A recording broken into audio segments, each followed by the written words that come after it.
नमः शिवाय। जय श्री कृष्ण। चैत्र मास शुक्ल पक्ष की कामदा एकादशी का महात्म्य। युधिष्ठिर ने पूछा, वासुदेव आपको नमस्कार है। अब मेरे सामने यह बताइए कि चैत्र शुक्ल पक्ष में किस नाम की एकादशी होती है। भगवान श्री कृष्ण बोले, राजन, एकाग्रचित होकर यह पुरातन कथा सुनो, जिसे वशिष्ठ जी ने दिलीप के पूछने पर कहा था। दिलीप ने पूछा, भगवन, मैं एक बात सुनना चाहता हूँ। चैत्र मास के शुक्ल पक्ष में किस नाम की एकादशी होती है। वशिष्ठ जी बोले, राजन, चैत्र शुक्ल पक्ष में कामदा नाम की एकादशी होती है। वह परम पुण्यमयी है।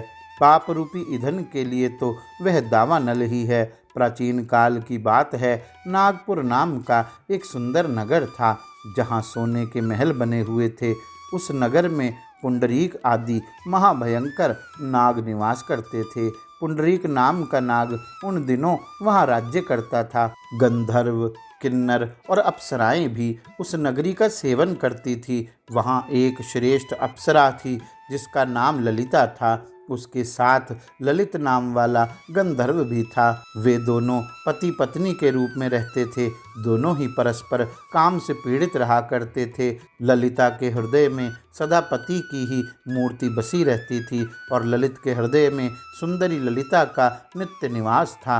एक दिन की बात है, नागराज पुंडरीक राज्यसभा में बैठकर मनोरंजन कर रहा था। उस समय ललित का गान हो रहा था, किंतु उसके साथ उसकी प्यारी ललिता नहीं थी। गाते गाते उसे ललिता का स्मरण हो आया, अतः उसके पैरों की गति रुक गई और जीभ लड़खड़ाने लगी। नागों में श्रेष्ठ करकोटक को ललित के मन का संताप ज्ञात हो गया, अतः उसने राजा पुंडरीक को उसके पैरों की गति रुकने एवं गान में त्रुटि होने की बात बता दी।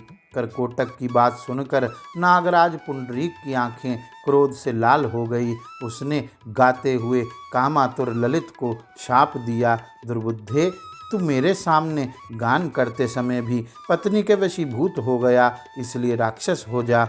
महाराज पुंडरीक के इतना कहते ही वह गंधर्व राक्षस हो गया। भयंकर मुख, विकराल आँखें और देखने मात्र से भय उपजाने वाला रूप, ऐसा राक्षस होकर वह कर्म का फल भोगने लगा।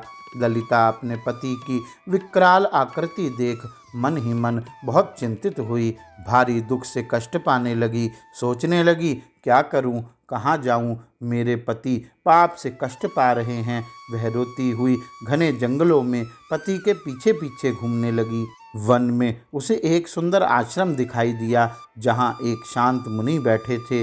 उनका किसी भी प्राणी के साथ वैर विरोध नहीं था। ललिता शीघ्रता के साथ वहां गई और मुनि को प्रणाम करके उनके सामने खड़ी हुई। मुनि बड़े दयालु थे। उस दुखिनी को देखकर वे इस प्रकार बोले, शुभे, तुम कौन हो, कहाँ से आई हो, मेरे सामने सच सच बताओ। ललिता ने कहा, महामुने, वीरधनवा नाम वाले एक गंधर्व हैं। मैं उन्हीं महात्मा की पुत्री हूँ। मेरा नाम ललिता है। मेरे स्वामी अपने पाप दोष के कारण राक्षस हो गए हैं। उनकी यह अवस्था देखकर मुझे चैन नहीं है। ब्रह्मन, इस समय मेरा जो कर्तव्य हो वह बताइए। विप्रवर, जिस पुण्य के द्वारा मेरे पति राक्षस भाव से छुटकारा पा जाए, उसका उपदेश कीजिए। ऋषि बोले, भद्रे, इस समय चैत्र मास के शुक्ल पक्ष की कामदा नामक एकादशी तिथि है, जो सब पापों को हरने वाली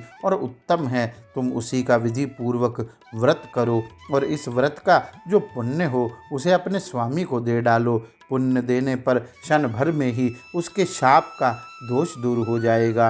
राजन, मुनि का यह वचन सुनकर ललिता को बड़ा हर्ष हुआ।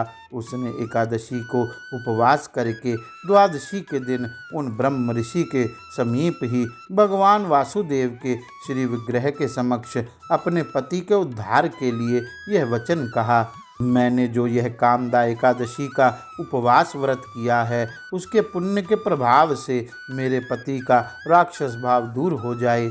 वशिष्ठ जी कहते हैं, ललिता के इतना कहते ही उसी क्षण ललित का पाप दूर हो गया, उसने दिव्य देह धारण कर लिया, राक्षस भाव चला गया और पुनः गंधर्व तत्व की प्राप्ति हुई। नृपश्रेष्ठ, वे दोनों पति पत्नी कामदा के प्रभाव से पहले की अपेक्षा भी अधिक सुंदर रूप धारण करके विमान पर आरूढ़ हो अत्यंत शोभा पाने लगे। यह जानकर इस एकादशी के व्रत का यत्न पूर्वक पालन करना चाहिए। मैंने लोगों के हित के लिए तुम्हारे सामने इस व्रत का वर्णन किया। कामदा एकादशी ब्रह्म हत्या आदि पापों तथा पिशाच तत्व आदि दोषों का भी नाश करने वाली है। राजन, इसके पढ़ने और सुनने से वाजपेयी यज्ञ का फल मिलता है। गौरी शंकर भगवान की जय। जय श्री कृष्ण।